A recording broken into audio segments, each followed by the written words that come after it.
Assalamualaikum warahmatullahi wabarakatuh. Izin memperkenalkan diri, nama saya Azal Fatani Friandra, NPM 21150611112.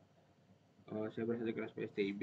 Jadi pada video kali ini saya akan menjelaskan tentang hasil dari praktikum 2 sistem operasi, yaitu algoritma penjadwalan. Jadi kita di sini dapat melihat modul yang sudah diberikan. Jadi pada percobaan 2 ini kita menggunakan 3 metode, yaitu first come first serve scheduling, di mana proses yang pertama kali meminta ketersediaan waktu untuk menggunakan CPU akan dilayani terlebih dahulu. Yang kedua, kita menggunakan shortest job first scheduling, di mana proses yang memiliki CPU burst paling kecil dilayani terlebih dahulu. Nah, yang ketiga, kita menggunakan round robin scheduling, di mana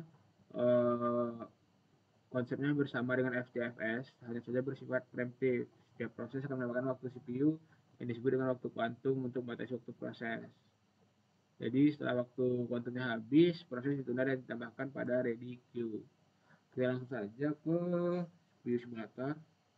Sebelumnya kita akan mengambil dulu source code-nya dari modul.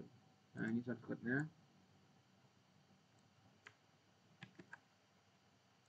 Nah, kita menuju ke compiler. Setelah itu, pada compiler kita dapat memindahkan source tadi ke bagian compiler dan dapat kita compile.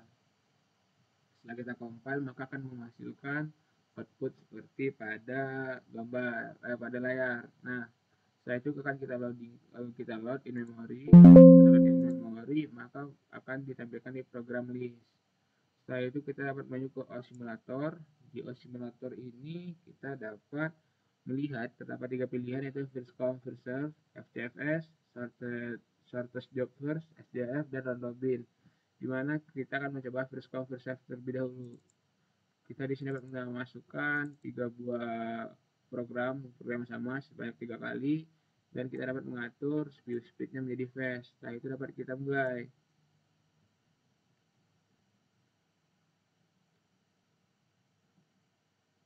Nah, setelah program selesai, dapat kita lihat di sini tadi pada proses programnya itu ready proses, terdapat 3 program tadi. Lalu program pertama akan dimasukkan ke running proses. Setelah running prosesnya selesai dan program per 1 berhasil, maka akan dilanjutkan dengan program kedua. Begitu juga dengan program yang ketiga.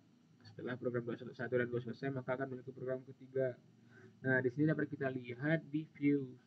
Pada view dapat kita melihat statistiknya. Nah, di sini adalah proses statistik, di mana yang ke atas adalah waiting time dan yang horizontalnya adalah proses. Nah, untuk proses 1 itu waiting time-nya 0 karena pada setelah program di start, maka akan langsung jalankan program pertama. Setelah itu program kedua memiliki waktu 2 detik untuk waiting time-nya karena menunggu program pertama diselesaikan terlebih dahulu. Selanjutnya berlanjut ke program yang ketiga memiliki waktu 2 kali lipat, 4 detik, karena dia akan menunggu program 1 dan 2 diselesaikan dahulu baru melanjutkan ke program ketiga. Nah, untuk slicingnya seperti itu, kita berlanjut ke view logs. Nah, pada view logs akan ditampilkan deskripsi seperti ini. Nah, setelah P1, P2, dan P3-nya dimasukkan ke ready queue, maka akan dijalankan. Nah, untuk hasilnya sendiri dapat kita lihat setelah P1 dipindahkan ke dari ready ke running, maka dijalankan dan menghasilkan elapsed time atau waktunya itu 2 detik untuk melakukan proses dari programnya. Untuk waiting time-nya itu 0,04 karena setelah program dilakukan start, maka akan langsung menuju ke P1. Setelah itu pada P2 memiliki waktu elapsed time yang sama karena isi programnya sama. Namun untuk waiting time-nya akan berbeda karena menunggu program 1 selesai. Setelah program 1 selesai, maka berlanjut ke program 2 dan menghasilkan waiting time lebih panjang, yaitu 2,32 detik. Setelah itu ke program ketiga, setelah menunggu program 1 dan 2 selesai, maka baru akan berlanjut ke program ketiga, di mana menjadikan untuk waiting time-nya lebih panjang karena menjadi 4,57 detik. Karena double, menunggu P1 dan P2 diselesaikan, baru melanjutkan P3. Untuk elapsed time-nya sendiri hampir sama, 2 detik semua, dan itu karena program kita ini memiliki isi yang sama. Nah, mungkin untuk bagian first FTFS atau first come first serve seperti itu, kita berlanjut ke shortest job first. kita seperti tadi, kita masukkan penjadwalan, program penjadwalan sudah 3, lalu speednya flash dan kita jalankan.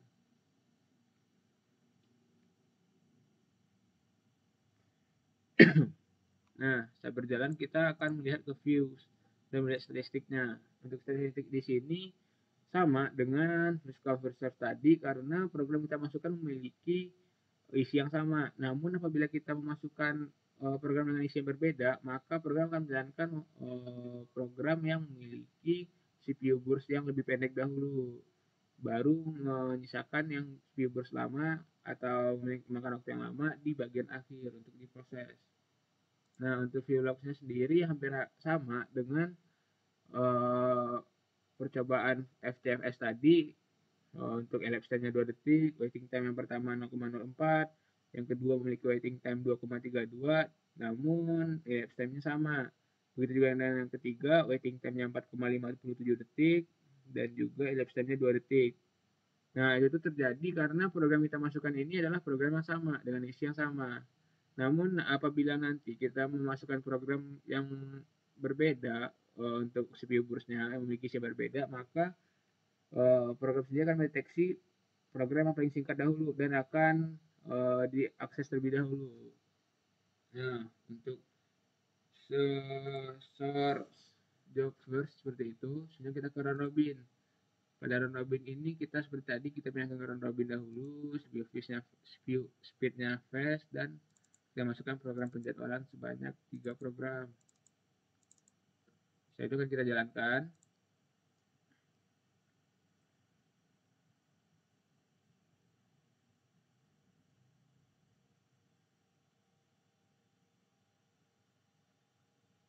Nah, kita tunggu sampai programnya selesai berjalan. Nah, dapat kita lihat perbedaannya dengan FTFS dan SDF tadi, di mana round robin ini akan menjalankan semua programnya secara berurutan dan sekaligus. Jadi setelah ready proses dimasukkan ke running proses, dan setelah waktu kuantumnya habis maka akan dikembalikan ke ready proses kembali, lalu dilanjutkan dengan program kedua. Begitu juga dengan program kedua, masuk ke running proses lalu kembali ke ready lagi, dan begitu juga dengan yang ketiga. Nah, untuk viewsnya sendiri dapat kita lihat statistiknya, di mana P1, P2, dan P3 ini tidak memiliki waiting time karena program akan dijalankan secara bergantian dan dengan waktu kuantum yang sama. Jadi setelah P1 langsung P2 dan langsung P3 dijalankan secara bersamaan. Jadi untuk waiting time-nya maka akan menjadi 0. Setelah itu view logs-nya sendiri dapat kita lihat. Nah, ini untuk yang ketiga akan memiliki proses lebih panjang karena memindahkan P1 dulu dari ready ke running, setelah waktu kuantum habis kembali dari ke running. Kembali ke ready dari running. Setelah itu dan juga dengan program kedua dipindahkan dari ready ke running, dan setelah waktu kuantum habis akan dipindahkan dari running ke ready. Begitu juga dengan program ketiga. Setelah program ketiga selesai dilakukan dengan cara yang sama, maka akan kembali ke program pertama lagi. Lalu setelah waktu kuantumnya habis, ya jadi akan kembali ke ready queue lagi, ke antrian lagi. Nah, akan memiliki proses lebih panjang untuk round robin, dan di sini dapat kita lihat elapsed time-nya itu lebih panjang. Untuk program 1, 2, dan 3 memiliki elapsed time yang sama. Karena program ini dikerjakan bersamaan, maka program ini akan berhenti bersamaan juga karena isi dari program ini sama. Untuk waiting time-nya itu terdapat 0,46 untuk program 1, 0,47 untuk program 2, dan 0,48 untuk program ketiga. Nah, ini terjadi karena waiting time yang digunakan itu terlalu sedikit karena setelah berhasil memasukkan P1 ke running queue, ke running proses. Nah, setelah itu waktu kuantumnya akan habis dan lanjut ke program kedua. Begitu juga dengan program ketiga, maka akan menghasilkan waiting time yang lebih sedikit. Nah, mungkin untuk 3 percobaan itu seperti yang saya jelaskan tadi, dapat disimpulkan bahwa untuk first come first serve ini dia akan menjalankan program yang dimasukkan terlebih dahulu. Sedangkan untuk shortest job first ini akan menjalankan program yang memiliki waktu CPU burst yang lebih singkat. Jadi program yang panjang akan ditinggalkan untuk dikerjakan belakangan. Nah, ini akan menguntungkan kita karena waktu proses jadi lebih singkat karena program yang memiliki Swift kecil akan dikerjakan terlebih dahulu. Berbeda dengan first come first serve, apabila kita memasukkan program pertama itu yang memiliki CPU burst panjang atau lama, maka kita juga harus menunggu sampai program itu selesai dan baru dilanjutkan dengan program yang lain. Apabila program di bawahnya memiliki waktu yang lebih singkat, maka itu akan merugikan kita karena seperti pada shortest job, program yang singkat akan dikerjakan lebih dahulu, maka akan memakan waktu yang lebih singkat juga. Nah, untuk round robin sendiri dapat kita simpulkan bahwa program ini akan berjalan bersamaan. Jadi untuk prosesnya akan lebih panjang. Namun tadi karena kita memiliki program dengan isi yang sama, maka selesai akan bersamaan juga. Berbeda apabila kita memiliki program dengan panjang atau isi yang berbeda juga.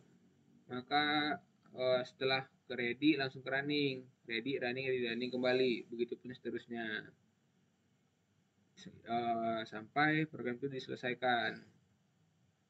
Nah, mungkin untuk pertemuan hasil dari praktikum pertemuan 2 algoritma penjadwalan, sekian yang dapat saya sampaikan dan dapat saya tangkap dari percobaan yang sudah saya lakukan.